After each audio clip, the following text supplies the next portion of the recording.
Are you ready to have your website get found by the right people? Are you looking to rank at the top of Google so you get more traffic to your website? Are you ready to learn how to use SEO and content marketing to grow your organic traffic? If so, you are in the right place, my friend. Welcome to the Simple SEO Content Podcast. Hi there, and welcome back to the Simple SEO Podcast. I am your host, Rachel Lindhagen, and I'm so glad that you are here with me today.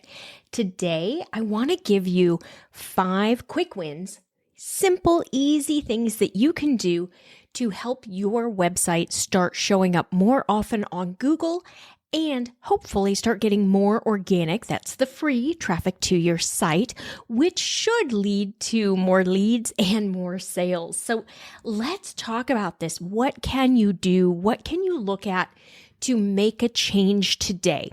So the first thing I want you to do is to look at your title tags and meta descriptions. If you're not sure where these are, or how you change them, or what they look like, what you can do is go to Google and just search your business name. Now, when your listing shows up in the Google search results, you'll see your title tag and your meta description. The title tag should be the first one by the URL. The meta description should be the second. If you're not sure what these are or what they look like, be sure to quickly get a copy of my beginner's guide to SEO. It's got pictures of it in there to make this easier. That's on the website, etchedmarketing.com/freebies. That link is in the description. So you're going to want to look at your title tags and your meta descriptions. The first thing you're going to want to do is to look to see what do they look like in Google. So that's what we just talked about. You go check them out in Google. Now I want you to look and see, do they use a keyword? Do they have the same keyword in each one? Does your message truncate, meaning does Google put a series of periods, ... ellipses, in there, or does Google change the wording altogether? What you're going to want to do is go into your website, and you're going to do this on the back end. So if you're in WordPress, you're probably using the Yoast SEO plugin. If you're not yet, that is the one that I recommend. I know there are other options available, but Yoast is the one that I've worked with for years and years, and the free version of it is great. If you're on Squarespace, you're going to do this in the marketing section. If you're on Kajabi or Showit, you can also make these changes. Go into whichever area it is that you can change your title tags and your meta descriptions, and you're going to want to make sure that they follow best practices from an SEO standpoint. So that means you want to be sure that your title tag is a maximum of 60 characters, including spaces, and that your meta description is a maximum of 160 characters, also including spaces. You want to look to make sure that your title tag and meta description use the same keyword. So you want to make sure you've got that. The next step you're going to want to do is to look at the title tags across your website. Do you have the same title tag or meta description on multiple pages? If so, you're going to want to make some edits. Do you have the same title tag or meta description on... I just said that, didn't I? So it would be the same title tag or meta description on multiple pages. You want to make sure you edit that because you want to have a unique one for each page. Are you using the same keyword in your title tags or meta descriptions across multiple pages of your site? If you are, you're going to want to clean that up as well because Google's only going to show you a maximum of 2 times for any given keyword search. So if you want to have more chances to rank, then you need to have more keywords that you're targeting on your website or your blog. Are you using keywords that are super competitive that maybe if you actually search the keyword in Google using an incognito browser window, your site is not even showing up on page 1. It might not even be on page 2. It's possible you're like on page 5, 7, 10. In that case, you're going to want to look for a different keyword because you're not going to rank for that keyword. If you're not sure how to figure all of that out, how to understand it, how to find the right keywords, I highly recommend that you join me in Simple SEO Content because then you can learn exactly how to do this. You can ask me questions, in our student group, and you can get a lot of help. So you're going to want to look at that. Look at your title tags and your meta descriptions. Make sure that you're targeting different keywords. Make sure you're targeting keywords that you have a good chance of ranking for. Then I want you to take another look at the content on your website. Like, what pages do you have on your website? What keywords are you targeting? Does it make sense? Do they align with what somebody would be searching for? Like if I'm targeting a specific keyword on a page, is the information on that page what somebody would expect to see when they land on that page? You just want to make sure that from a content or a keyword targeting strategy standpoint, that you're really thinking about your consumer intent and you're sending people to the right page based on the keyword that you're using to optimize. So if there's anything that's a little confusing, you can clean that up. The other thing you might want to look at is if you have any old content, any old blog posts that you've had, they've been there for years, they still get traffic, they have links built to them, all of that, but it's not been updated recently, I would take a look at doing a refresh and an update on that. It doesn't mean you have to change the keyword, but just look to make sure, is that old blog post still relevant? Does it still have the right information? I do this once a year on my website and I take a look at everything and I go through analytics and I analyze which blog posts are getting the most traffic, and I prioritize from that standpoint. The ones getting the most traffic are the first ones that I work on. And I go through and I reread them and I look to see, is everything current? Is there anything that I could add? Is there anything I should change? I put a little note at the bottom that it was, updated on such and such a date by Rachel so that a reader knows and so that Google knows, because I have some blog posts that I wrote back in 2017 and 2018 that are still ranking, that are still driving great traffic to the website. And so that's one of those things where you want to make sure that you are still providing really good value and that it's relevant information. You don't want to lose your rankings. You don't want to lose that traffic for a really good blog post. So you do want to protect that by doing a refresh and taking a look at it. Now, I do get a question once in a while. What happens if when I'm going through this and I'm updating my SEO and I'm taking a look at my old blog post and I see that I have one and it's driving a lot of traffic, but it's not really relevant to my business anymore? So I had this situation and I made the decision to remove several blog posts.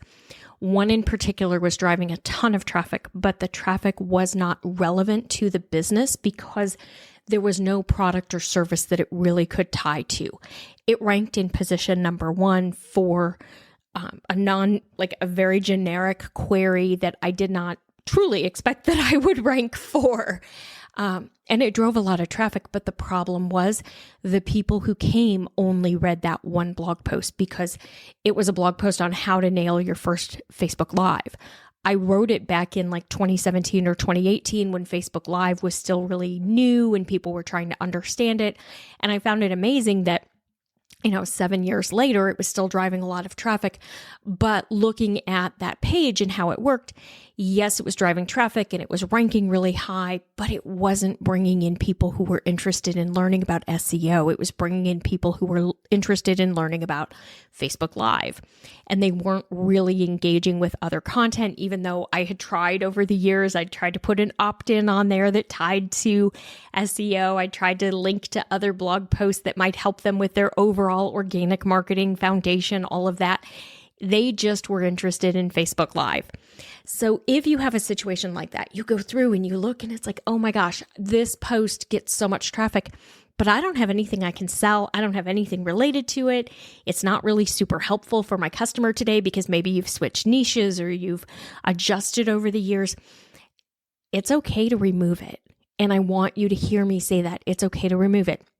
What I would look at is to look to see, are there a bunch of links to that particular page, that particular blog post? You can do that by using a tool like Open Site Explorer. Just Google Open Site Explorer, and you can take a look at that and see how many links there are. If there are a lot of links that you really want to protect, it may be worth keeping that particular post, or it may be worth doing a redirect on it so that you don't lose that authority. You'd need to do a 301 permanent redirect. Your problem there is you're probably not going to have something that's super similar to it, but you want to redirect it to the most similar option that you have on your blog. That's a little more advanced strategy. But if you have a bunch of links to protect on a blog post that you want to kill off, you need to protect those links or leave that blog post on there.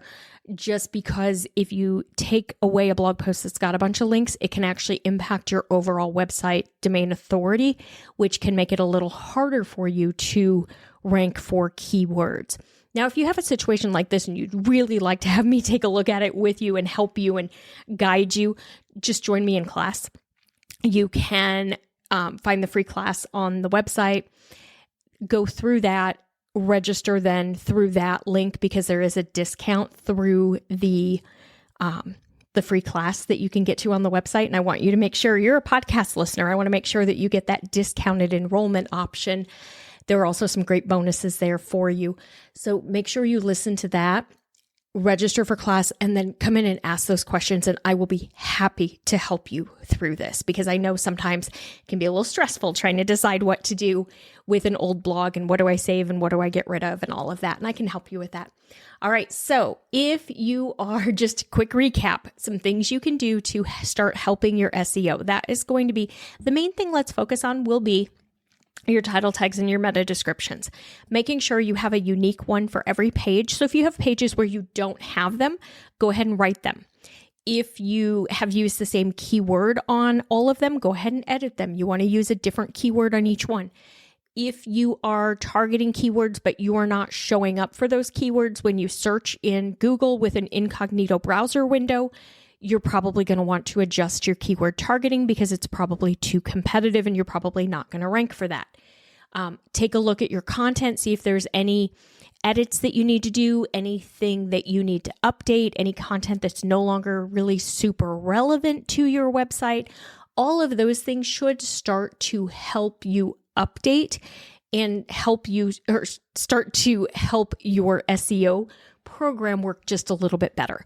All right. If you have any questions, you can DM me on Instagram or join me in Simple SEO Content, and then we can talk a whole lot more and get more involved. Like on Instagram, I can't really answer a whole lot of questions. Like I can give you a little bit of advice, but I can't really dig in with you the way that I can when you're one of my students. When you're one of my students, I can dig in with you and help you and review what's going on and really help guide your strategy. And that's where you're going to get the most results. That's going to be the easiest way possible.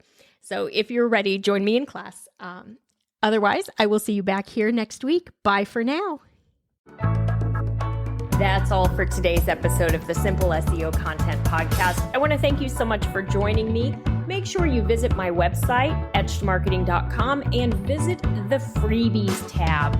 Right there, you're going to find the SEO Content Quick Start Guide along with the free SEO class. So you'll have everything you need to know to get started with SEO and content marketing.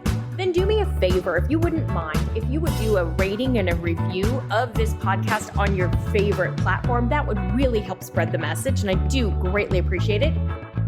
If you have any questions, you can always DM me on Instagram at Etched Marketing Academy, and I will see you right back here next week.